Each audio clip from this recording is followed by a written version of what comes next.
Boa noite, eu sou o Álvaro da União Espírita Mineira e eu gostaria, primeiramente, de dar boas-vindas aos internautas que estão nos assistindo pelo Facebook e pelo YouTube, que são os canais de transmissão da União Espírita Mineira. Hoje nós estamos aqui novamente unidos em coração, em nome da União Espírita Mineira, para mais um estudo semanal do livro O Evangelho segundo o Espiritismo. Isso está sendo feito pelo projeto UEM Play. Para iniciar a atividade hoje, nós vamos fazer uma prece. Mestre Jesus, aqui estamos reunidos mais uma vez, neste trabalho semanal, aonde buscamos o aprendizado daquelas lições que nos deixaste há mais de 2 milênios, trazendo ao nosso orbe a verdade universal, aqueles ensinamentos que podem trazer ao nosso coração a vantagem de um novo período, de um novo momento, irradiando de nós aquela luz pequenina que ainda temos, mas que promete num futuro maior uma irradiação melhor dos nossos espíritos. Por isso necessitamos do aprendizado, de um aprendizado seguro, da verdade que nos trouxeste, para que no caminhar saibamos corresponder àquilo que estamos assimilando. Sabemos das nossas dificuldades, mas também sabemos que contamos com a presença dos vossos mensageiros, nos amparando, nos ajudando, e que aqui estão, os quais agradecemos por estar nos amparando na noite de hoje, mais uma vez, para que o trabalho possa processar de uma forma tranquila, dentro do planejamento dos planos superiores. Aproveitamos esta oportunidade, Senhor, para pedir em favor do nosso orbe, que passa por esses momentos mais difíceis, necessários na sua evolução espiritual. Pedimos em favor dos nossos irmãos que estão passando por momentos complicados, dolorosos, para que eles recebam o lenitivo que for necessário, dentro da vontade do Criador. Também pedimos por nós aqui reunidos nesta noite, e em especial pelo nosso expositor, para que ele possa ser intuído dentro do estudo que fará para nós. Que a tua paz, Senhor Jesus, permaneça conosco no transcorrer destes momentos que aqui passamos. Que assim seja. Gostaria, primeiramente, de agradecer e apresentar ao grupo de intérpretes de livros de Juiz de Fora, o Librilhantes, pela parceria e apoio na nossa atividade. Mais informação sobre eles, nos dizeres que aparecerão aqui no rodapé da página e na descrição do vídeo. O estudo de hoje é uma continuidade do livro O Evangelho segundo o Espiritismo. A cada domingo nós estamos analisando um capítulo de uma forma sequenciada. E hoje nós temos o estudo do capítulo 4. Ninguém poderá ver o reino de Deus se não nascer de novo. E nós temos a alegria de convidar o nosso irmão Carlos Gomes, da cidade de Ituajubá. Boa noite, Carlos. Boa noite, muito bom estar aqui. Bem-vindo ao nosso trabalho aqui. Nós agradecemos, por você ter aceito o convite e desejamos que você faça aí um estudo brilhante para nós, enriquecendo, né, a todos nós, os internautas que aqui estão, mais um conhecimento dentro da doutrina espírita, no trabalho agora que nós estamos fazendo da codificação, né? Muito bom, e que você seja feliz no seu estudo desta noite. Muito obrigado. Muito bem, quero agradecer a oportunidade de estar aqui, saudar a todos, a todas, com votos de paz e saúde, que é o que mais precisamos no momento. Aproveitar para parabenizar toda a equipe organizadora, né, desse projeto, na pessoa do Álvaro, parabenizar também essa equipe que vem, né, fazer a tradução da língua brasileira de sinais, que tem feito um brilhante trabalho, e deixar aqui um abraço, né, para o amigo Alisson Neto e todos os demais da União. E esse abraço vem aqui do sul de Minas, do 23º CRE, e também do CRESUL, né, que é o conjunto de 6 conselhos regionais aqui da região do sul de Minas. Então, como o Álvaro já falou, vamos dar continuidade ao estudo dessa bela obra, né, a terceira obra nos deixada por Allan Kardec, e precisamos nos lembrar do objetivo dessa obra, que nós vamos ter aqui logo na introdução, né? Tem gente que não gosta de ler a introdução das obras básicas, mas elas são belíssimas, né? Precisamos ler, estudar a introdução, e aqui Kardec vai nos dizer, claro que influenciado, inspirado pelos espíritos, que o objetivo dela é o ensino moral, né? Então, está falando de conduta, de comportamento, né? Fala também que é um roteiro infalível para a felicidade. Veja, tantas pessoas, né, procurando a felicidade. Olha aqui o endereço dela nessas páginas, nesses capítulos. E mais importante ainda, é que vem levantar o véu que nos oculta da vida futura. Tudo isso está aqui na introdução, dizendo do objetivo dessa obra. E é importante estudá-la, né, conforme aí a União está fazendo, em sequência, né? Porque houve um critério didático para essa seleção. A gente vê aqui no sumário, né, como que ela começa, né? Kardec, sendo professor, sendo pedagogo, ele teve um propósito para essa seleção e para essa sequência, né? Então, quem já acompanhou, né, os episódios anteriores, nós vimos lá, né, que começa com a proposta de Jesus de não destruir a lei de Moisés, interpretada pelos profetas, né? Depois ele vai apresentar um reino, né, um reino que não é daqui, é um reino que está na espiritualidade, principalmente na espiritualidade mais evoluída, que muitos chamam de céu, né?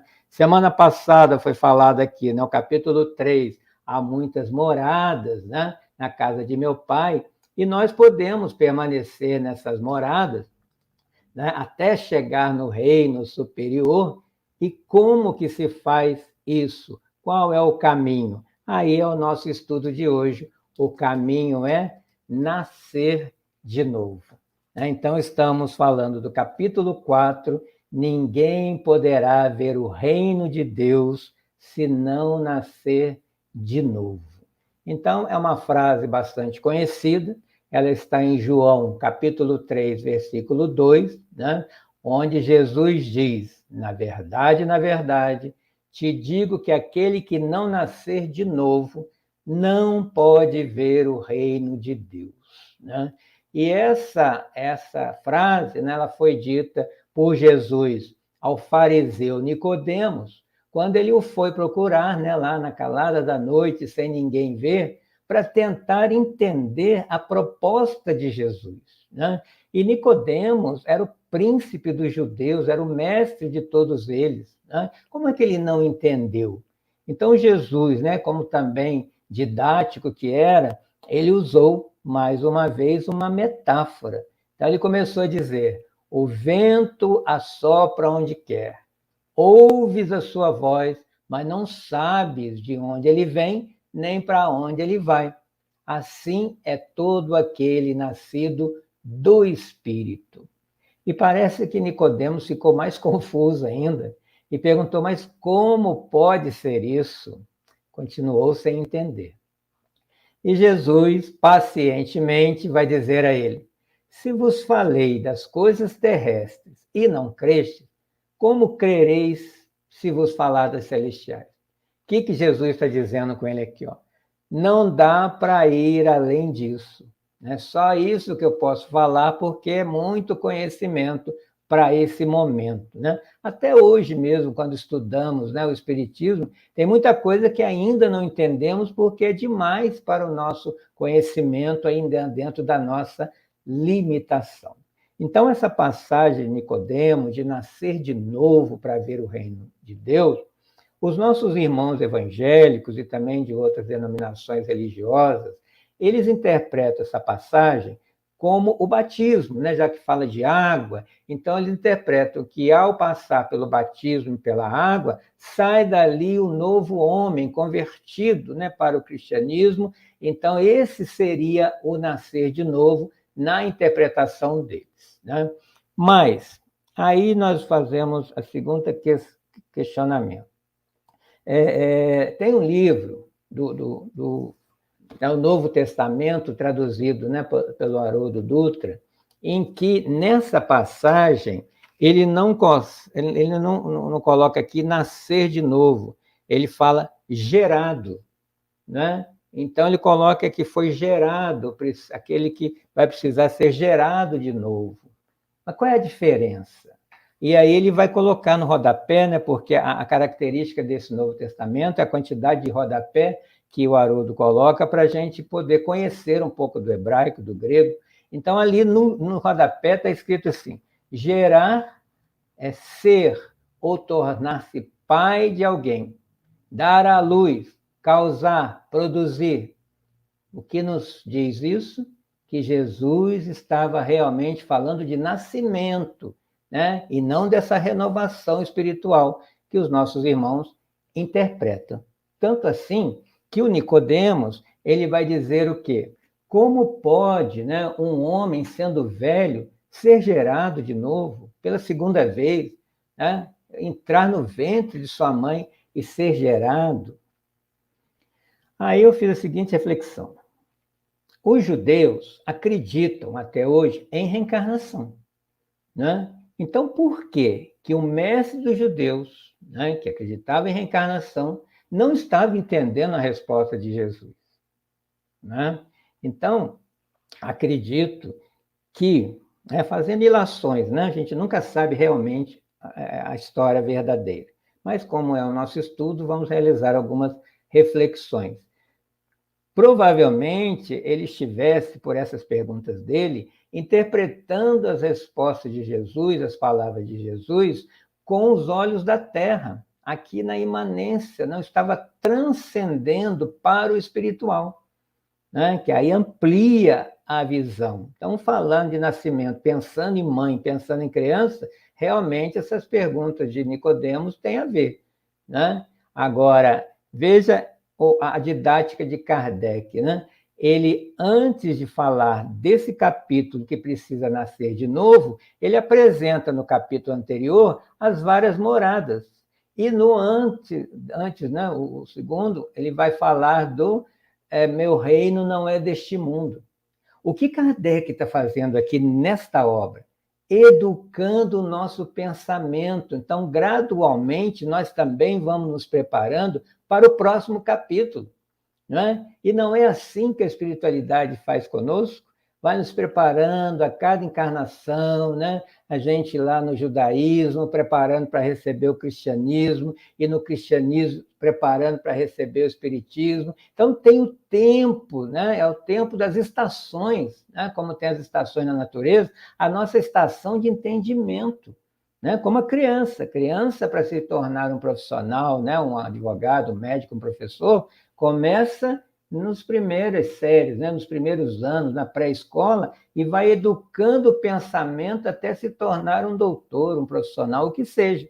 Assim também, A espiritualidade faz conosco enquanto espírito, e Kardec também fez conosco nas obras, é só prestar atenção, né? Então, o que nós concluímos aqui, né? Sintetizando? Há um reino, há uma morada espiritual. Não existe só um tipo de morada, existem várias, de acordo com a vibração de cada grupo que vai para essa estação, vai para esse local. Como é que se chega lá? Repetindo as encarnações, né? Quantas vezes forem necessárias. E tudo isso dentro das leis interpretadas pelos profetas, que está lá no capítulo 1, quando Jesus diz, não vim destruir a lei. Né? Então, é muito didático essa obra, é preciso ler, é preciso estudar, é preciso discutir, absorver e praticar. Né? Por isso que eu sou fã de Kardec, né? Ele nos deixou tudo mastigadinho, ele pensou em tudo. Basta apenas a nossa vontade de ler, de estudar, de pensar, meditar a respeito. É só começar, né? E para quem não gosta de ler, está aqui esse projeto, né, da União, onde você pode acompanhar, né, cada sábado um capítulo. Vai lendo, vai assistindo, vai conversando, vai passando para frente, vai apresentando na própria casa espírita. Olha quantos recursos para a gente ser um espírita estudioso, né? Então, vamos falar desse capítulo aqui. Capítulo 4. Informações que vamos ter nele. Que Kardec nos diz. E a reencarnação, como eu disse há pouco, fazia parte dos dogmas dos judeus. Só que não com o nome de reencarnação, porque essa palavra não existia ainda, né? Mas sim com o nome de ressurreição, ressurgir. Né? E dos ramos do judaísmo, né, que foram se dividindo, só os saduceus que não acreditavam na reencarnação, porque a visão deles era muito materialista, muito terra-terra, ganhar os bens aqui mesmo, né? Como ainda hoje tem algumas religiões assim, né? Prometendo o céu aqui mesmo. Mas Nicodemos não era saduceu, que é outro capítulo aqui que vai explicar para a gente também o que é saduceu, o que é publicano, o que é fariseu. O Nicodemos era fariseu. Então, ele acreditava. Né? Então, quando Jesus fala, né, para ele, usando aqui as minhas palavras, você sabe do que eu estou falando, preste atenção, eu não estou falando nada novo. Aí eu fiz também a seguinte reflexão, um questionamento. Será que Nicodemos não estava entendendo mesmo, ou ele estava testando Jesus, como os doutores da lei gostavam de fazer? E aí, o que a gente tem que fazer para ter essa resposta? Continuar lendo o capítulo, e Kardec mesmo respondeu ao meu questionamento, quando ele diz, os judeus tinham uma ideia vaga e incompleta sobre esse tema. Então, eles acreditavam que uma pessoa poderia reviver, mas não sabiam como. Por isso que eles usavam o termo ressurreição. E hoje não é diferente. Tem muita gente que acredita em reencarnação, mas ela não sabe explicar. E aí vem com umas perguntas que você vê que, nossa, não é bem assim. Por isso que o Espiritismo vem, né? E o Espiritismo, a gente sabe que ele não inventou a reencarnação, nem foi o primeiro a falar de reencarnação, mas colocou uma visão científica, racional, para explicar. Por isso, precisamos estudar. Né? Então, desde aquela época, eles poderiam, era um dogma, né, da religião, mas o detalhe, como que isso acontecia, eles não sabiam. Né? Então, fiz uma outra reflexão. Como o Nicodemos era o mestre dos judeus, talvez ele estivesse com dificuldade em explicar essa questão para os discípulos e tenha vindo pedir ajuda para Jesus, conforme faz um professor. Eu também sou professor, então a gente, quando tem um assunto na nossa disciplina, né, que os alunos não estão entendendo, e a gente tem um colega, né, da mesma disciplina, muitas vezes mais experiente, a gente conversa. Né? Como é que você faz para os seus alunos entenderem respiração celular? Os meus alunos não estão conseguindo. E aí ele explica alguma técnica, né, alguma coisa que ele usa para me ajudar. Talvez Nicodemos estivesse com essa dúvida. Isso aí tudo são ilações, né, que eu fui fazendo ao longo do estudo. Né? É pena que a gente não conversa aqui para trocar, para ver como é que isso fica na cabeça de vocês. Né? Por quê? esse termo ressurreição, Kardec vai continuar dizendo, que muita gente, né, de outras religiões acredita, seria voltar no mesmo corpo, no corpo que já estava morto. Né? Tanto assim que tem pessoas aí com o corpo congelado achando que depois vai voltar no mesmo corpo, né? Gastando um bom dinheiro com isso. Né? E a ciência já demonstrou que isso é impossível, né? Porque hoje nós já conhecemos o processo da decomposição, os agentes causadores da decomposição, e decompôs o corpo, como é que volta? Né? Então, o termo reencarnação é muito mais lógico. Reencarnar é ganhar de novo um novo corpo de carne, né? Um outro corpo novinho em folha para começar tudo de novo e criado especialmente para cada espírito. Isso é de uma beleza, de uma grandeza, de uma lógica que tem que parar para pensar, né? Agora eu quero abrir um parênteses aqui e fazer uma pergunta para você que não é espírita. Eu fico pensando também sobre isso. Em que essa crença da reencarnação contraria os ensinamentos de Jesus, da lei e dos profetas? Né? Para a gente sofrer tanto ataque conforme a gente sofre por acreditar em reencarnação. Né? E Kardec também fala sobre isso. Ó. Se essa crença fosse errônea, equivocada, proibida, em algum momento nós teríamos uma narrativa nos evangelhos canônicos de Jesus proibindo essa forma de pensar. E não existe. Né? Ele proibiu vender no templo, ele proibiu uma série de coisas que estavam fazendo lá, de ficar orando só com palavras e não com coração. Falou de tantas situações que era só externo que os judeus faziam. Por que ele não fala de reencarnação? Porque é natural. Né? Agora, para explicar um pouco melhor, Kardec vai nos lembrar de Lázaro. Lázaro, sim, foi uma ressurreição, porque, considerado morto, àquela época, ele volta quando Jesus o chama, lá da cripta, lá do mausoléu onde ele estava, no mesmo corpo. Então, ele ressurgiu no mesmo corpo, aí sim, ressurreição. Mas tem uma passagem na Bíblia onde Jesus sugere que João Batista é Elias que voltou. Só que João Batista, olha, tem outro nome, está em outro corpo, em outra época. Né? Então, se Jesus está falando isso, ele está confirmando a reencarnação. Então, os corpos são diferentes, o espírito é o mesmo, com nomes diferentes, mas com a mesma proposta. Isso é que é interessante, a missão do espírito é a mesma. Né? Então, o Kardec também explica essa metáfora de Jesus, que quando ele fala, o vento sopra onde quer, ninguém sabe de onde vem, para onde vai. Né? Então, ele quis saber que nós não sabemos de onde vem o espírito, nem para onde ele vai. E se o espírito ou a alma fosse criado ali na concepção, junto com o corpo, nós saberíamos de onde ele veio, que vai acabar no túmulo. E não foi isso que Jesus quis dizer, segundo Kardec.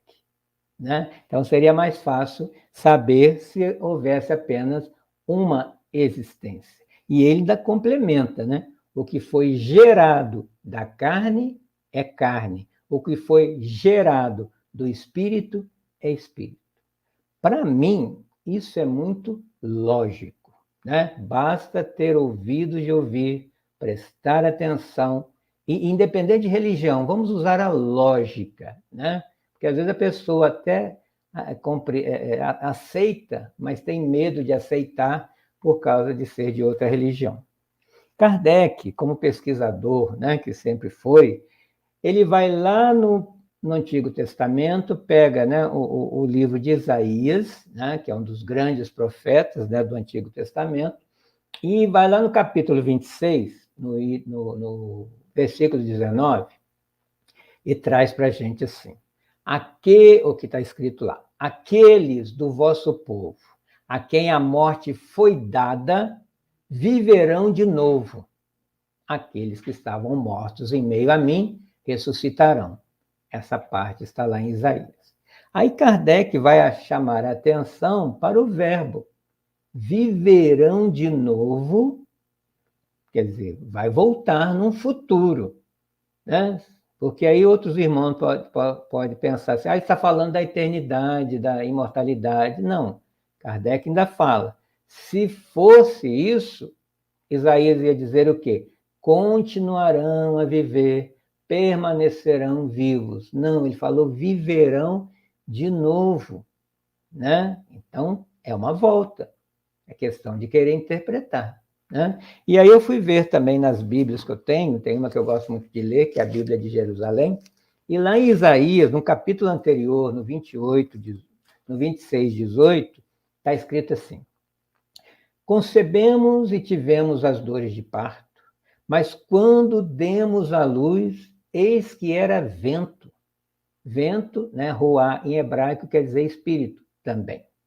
E no final do versículo está assim: não nasceram novos habitantes para o mundo. Então veja, o que vem para o mundo é vento ou espírito.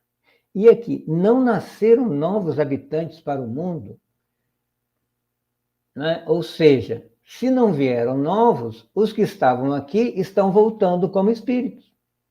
E se a gente for ler o capítulo todo, né, ele vai falar de justiça.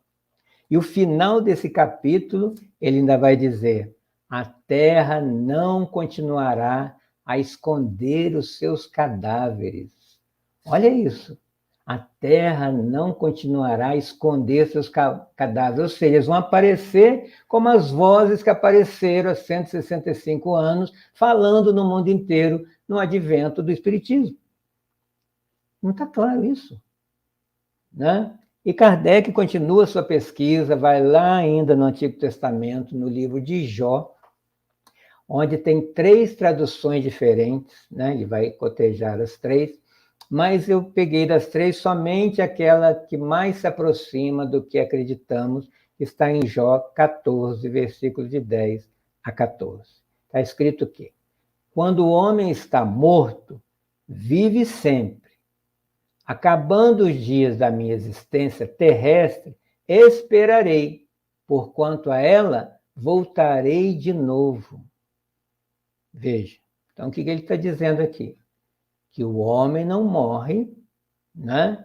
E ele tem esperança de, quando morrer, também poder voltar a ela. Quem é ela? A existência terrestre de novo. Não é isso que ele está dizendo? Aí, nessas versões atuais, né, que eu fui buscar também, hoje, essas traduções, nesse mesmo capítulo e versículo, eles colocaram na interrogação. Aí está assim: quando alguém morre, será que volta a viver? Todos os dias da minha luta, esperarei até que viesse a minha mudança. Né? Então, mas dá para interpretar aqui também, ó, que Jó está questionando se há a possibilidade de voltar a viver. Se isso é verdade, eu vou esperar, ou eu tenho a esperança de voltar. Não está dizendo também sobre isso? Então, quando nós lemos a Bíblia, né, qualquer que seja ela, vamos ler com o olhar espírita do que já conhecemos nas obras básicas. Por isso é preciso conhecer as obras básicas, conhecer os postulados espíritas, que a gente consegue identificá-lo em muitas passagens da Bíblia. Né? Se os outros irmãos de outras denominações vão concordar ou não é outra questão. Eles têm a interpretação deles, a exegese deles, a hermenêutica, cada um na sua escola. Mas, né, o espírita consegue perceber muita coisa, né, que é o que Kardec fez aqui. Né? Ele tirou trechos da Bíblia, né, dos evangelhos canônicos, e foi interpretando, e os espíritos vieram dar instruções orientando. E Kardec vai ser enfático nesse capítulo, quando ele diz: não há do que duvidar. Né? Então, o nome ressurreição, o princípio da reencarnação, era o ponto de uma das crenças fundamentais dos judeus. Ponto que Jesus e os profetas confirmaram de modo formal. E aí ele vai falar uma coisa aqui, que é uma sentença. Negar a reencarnação é negar as palavras do Cristo. Negar a reencarnação é negar as palavras do próprio Cristo. E ele falou isso em 1864. Né? Se hoje já causa aí, né, uma celeuma, imagina, na segunda metade do século XIX. E ele continua dizendo que somente a reencarnação pode dizer ao homem de onde ele vem, para onde ele vai, por que ele está na Terra, que são as perguntas filosóficas de todos os tempos. Por isso que o Livro dos Espíritos é um livro filosófico, espírita. Né? E também, somente com a reencarnação, é que se pode justificar as anomalias, né, das pessoas que nascem com síndromes e outras situações, e as aparentes injustiças que acontecem na vida. Porque se a gente pensar a vida do berço ao túmulo, realmente dá a entender que Deus é injusto. Né? Um nasce com o corpo, como se diz, perfeitinho, o outro nasce, né, com alguma deficiência. Por quê? Né? Se eles nasceram aqui, espírito, carne, para viver toda essa vida e morrer. Né? Então, ficam essas questões. Eu, particularmente, não consigo entender a vida sem o processo de reencarnação. Ficaria tudo muito confuso na minha cabeça. Né? Então, finalizando esse capítulo, o que mais nós podemos encontrar? Veja que nós estamos dando aqui um trailer para você ficar com vontade de pegar o capítulo inteiro e estudar. Né? Alguns itens finais aqui. Tem um outro item que fala da reencarnação, que fortalece os laços de família. Isso é uma informação que acalenta o nosso coração. Né? O que é uma família? Vamos pensar. Né? Família. Famílias são espíritos que, por alguma afinidade ou necessidade, escolhem encarnar e viver no mesmo lar. Né? Aqui na Terra, o conceito de família é aquela que é ligada, né, pela genética, pelo nome, pelo sobrenome, é a visão material. Mas ampliando isso num espaço e nos vendo como espíritos, o que nos une em família são os sentimentos. Né? Por isso que ainda nessa obra vai se estudar mais para frente, né? A família consanguínea e a família espiritual, né? Para a gente entender um pouquinho mais sobre família. Né? Aí, uma outra reflexão aqui. Vamos esquecer religião. Vamos pela lógica. Nós amamos a nossa mãe. A mãe ama o seu filho. Né? Quando a gente pensa que vamos desencarnar e nunca mais vamos ver essa mãe, ou nunca mais vamos ver esse filho que amamos, não dá um mal-estar? Não dá um desespero de pensar, gente, como que é isso? Né? Por isso que as pessoas se desesperam quando a mãe morre, quando o filho morre, quando um amor morre, porque enterrou, eu nunca mais vou ver. Eu faço atendimento fraterno na casa que eu trabalho, aqui em Itajubá, e um dia chegou um rapaz nessa situação. A mãe tinha desencarnado e alguém da religião dele falou, que pena, agora você nunca mais vai ver sua mãe, né? Olha só o que as pessoas têm coragem de dizer sem certeza no século XXI. Olha por que o espiritismo tem que ser divulgado a mãos cheias, porque as pessoas ainda estão com essa mentalidade da Idade Média. Pelo amor de Deus, isso apavora as pessoas. O menino podia sair dali e suicidar. Né? Se eu não vou mais ver minha mãe, eu também não quero mais viver. Olha como é que esses pensamentos apertam o gatilho do suicídio e depois a gente quer falar, a culpa é do suicida. Até que ponto?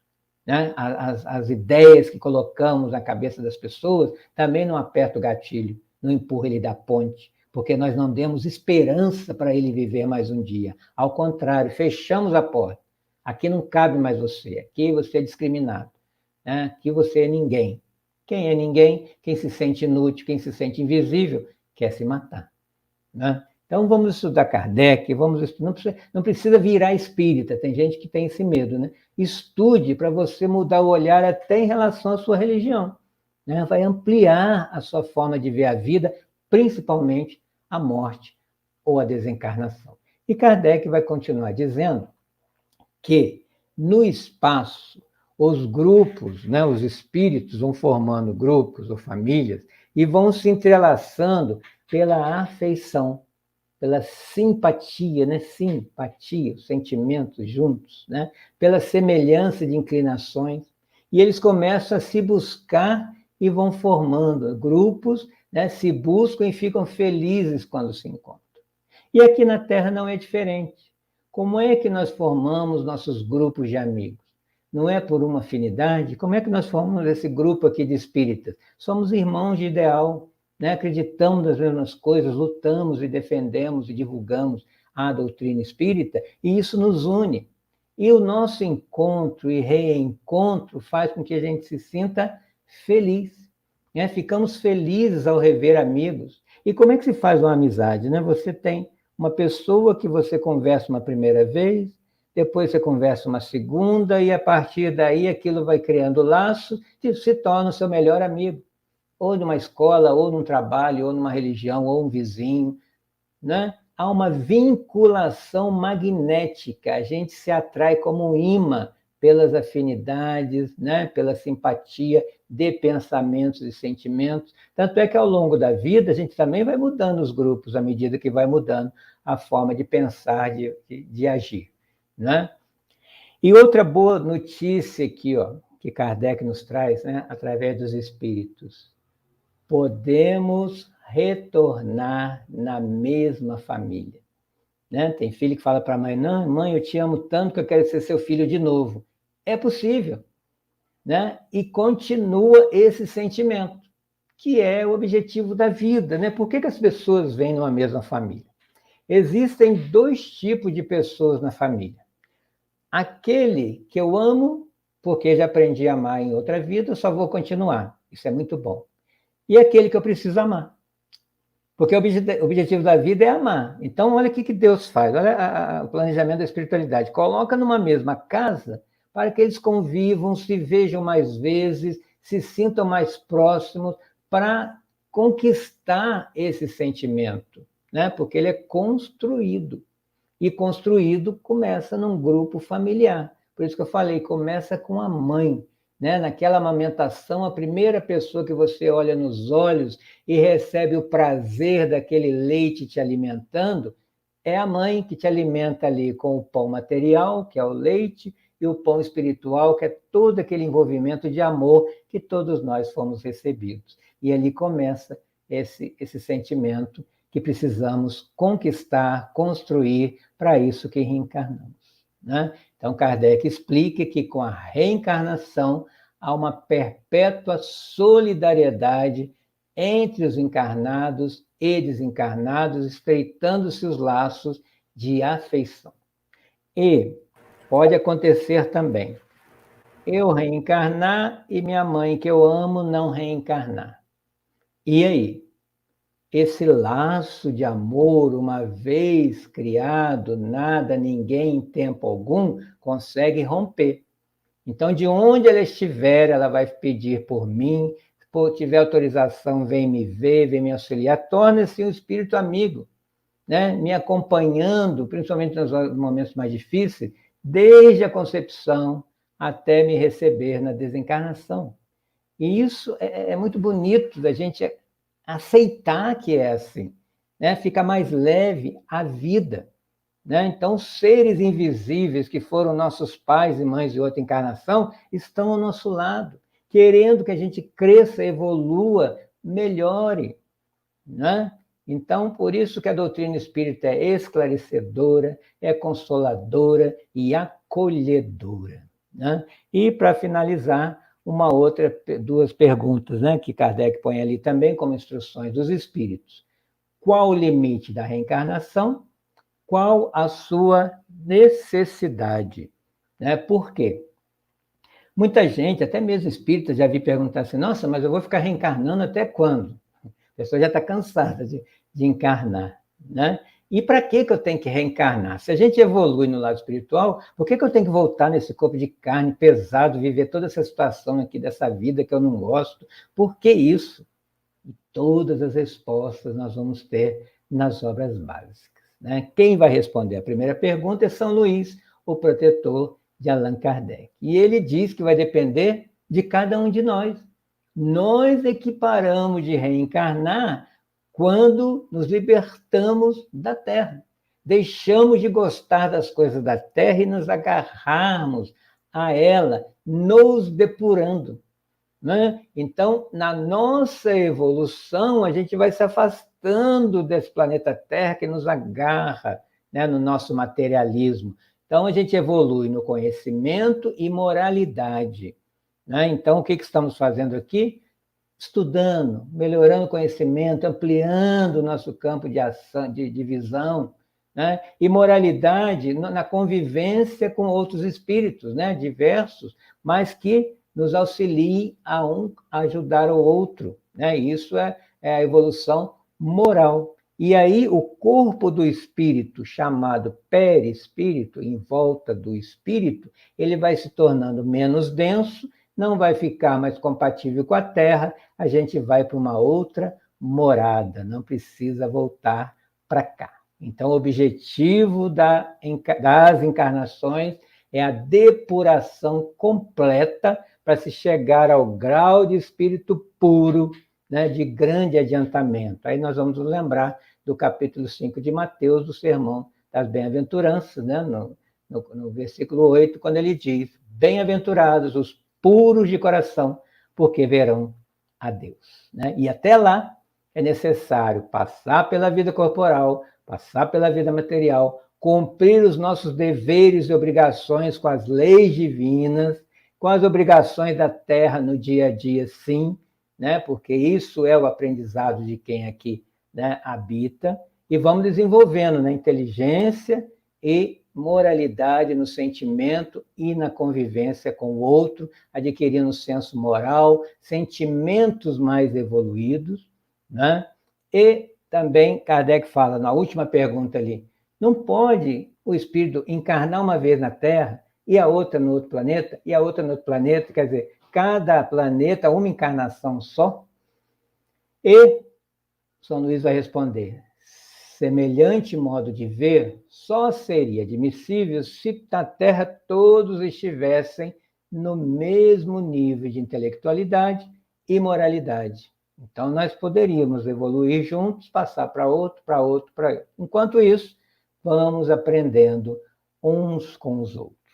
Então, eu finalizo esse capítulo, espero ter contribuído, né, com o estudo, e recomendo, né? Vamos reler esse capítulo, não vamos ficar só com essa explicação, não. Vamos ver o que ele está falando com você. E vamos nos convencer de uma vez por todas. É preciso nascer de novo, e de novo, e de novo, até estarmos aptos às mais altas paragens, e com força e com fé chegaremos lá. Um abraço muito grato. Carlos, muito bom. Nós temos uma pergunta de uma internauta, Marilene Marques, ela é de Cuiabá. Ela faz a seguinte pergunta para você: Lázaro foi acometido pela catalepsia ou não? Há essa hipótese, né? Não tem como a gente afirmar, né? Mas com o que a gente estuda no Espiritismo, para ele voltar, ele não estava morto. E se não estava morto, e a gente tem esse tipo, né, de situação com as pessoas, seria mais uma letargia, né? E ficaria ali há algum tempo, como nós temos relatos no livro Recordações da Mediunidade, casos que ocorreram com a própria Ivônia Pereira, autora do livro, e outros casos que ela conta lá que é possível, sim, a pessoa ficar naquele estágio como se fosse um cadáver. E Jesus, que sabia desse processo, né, soube como tirá-lo dessa situação. Então, na verdade, para nós, ele não morreu de fato, né? Não rompeu o perispírito ali, os fluidos, né? Os cordões que ligam o perispírito ao corpo. Muito bom, Carlos. Achamos que foi muito bom o estudo, né? Dando uma amplitude muito boa com respeito à reencarnação.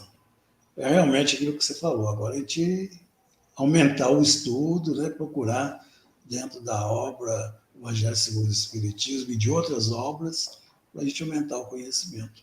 Nós agradecemos demais a sua colaboração para nós, viu? E você não está dispensado de outras oportunidades, não, né? Tem outras, nós vamos te convocar novamente para você nos ajudar aqui no trabalho, ok? Muito obrigado. Nós estamos também agradecendo à União, ao grupo de intérpretes de Libras, pela parceria, e também aos internautas que estão aqui conosco através do Facebook e do YouTube, que são os canais de transmissão da União. Acompanhe com a gente a live do próximo domingo, no mesmo horário, quando será estudado o capítulo 5 do livro Evangelho segundo o Espiritismo. Bem-aventurados aflitos. Esse estudo ele vai ser analisado pelo nosso irmão Paulo Brumano, da cidade de Ubá. Para facilitar e lembrar, inscreva-se no canal da União e ative as notificações clicando no sininho. E para que a gente possa terminar essa live, nós vamos então fazer a nossa prece de interrupção. Jesus, queremos deixar aqui o nosso agradecimento. Mais uma vez, estivemos reunidos, aprendendo um pouco mais daquilo que necessitamos para que o nosso conhecimento ele possa ser vivenciado no nosso cotidiano, trazendo aos nossos espíritos a oportunidade de uma melhoria na atual reencarnação. Sabemos, Senhor, que todo esse ensinamento, ele é o primeiro passo importante nesta caminhada. O segundo passo é a vivenciação destes ensinamentos. Temos as nossas dificuldades, mas aos poucos, com o aumento dos estudos, nós vamos conseguindo ir melhorando aos poucos. Dê-nos as forças necessárias, Senhor, para enfrentarmos as nossas dificuldades íntimas, traduzindo em novas perspectivas para um mundo melhor. E permita, Senhor, que possamos ter novas oportunidades na semana que vem, para que o conhecimento venha novamente aos nossos espíritos. E com isso, Senhor, buscando este aprendizado necessário para todos nós. Pedimos um amparo para a nossa noite e agradecemos por tudo aquilo que estamos recebendo. Que assim seja.